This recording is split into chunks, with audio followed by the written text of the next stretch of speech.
Well, it's about 7 years ago my stepmother came for what we thought was a routine surgical procedure, and she came from out of state, so she was coming to stay with me. And after about 3 weeks after her surgery, it became clear that things were not going well at all. And within another couple of weeks, we knew that she was not going to live, and this was totally unexpected. And I had been in Minnesota for many years. She had been in Pennsylvania. We would talk, but we really didn't have those conversations of what would you like to have at the end of life, because we thought we had a lot of time. And so when it got to the point that I really knew that she was not going to live, she had begun to become confused, and so having to have those conversations became very difficult.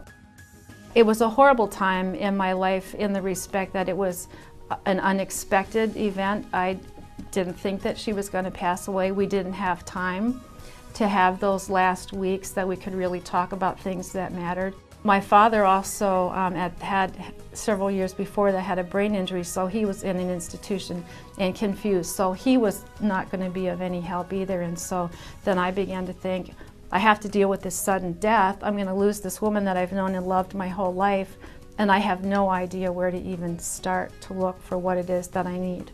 When my stepmother was in the hospital, she happened to, at that point in time, the place that I worked, she was a patient on the unit that I managed. I couldn't even make decisions. I would have to ask a couple of my good friends, what should I do? And these are decisions that we talk about every day. And when you're in that situation, you just can't think, you can't make those decisions. I had no idea where she wanted her funeral to be. I ended up having the funeral in the town where she grew up, and of course there weren't many people that came because her life was in another city. And I still think about this today, 7 years later, asking the question, where would you like to be buried? And her giving me an answer, the town where I knew she grew up. Months later I thought, oh my gosh, I know, now I remember that she and my dad had a burial plots next to my grandmother in a town where they lived, which was, 100+ miles away from where I buried her. And I'm thinking, did I bury her in the right place? I don't know. And all I could think of while I was going through both of these events was, I don't want my children to have to go through this.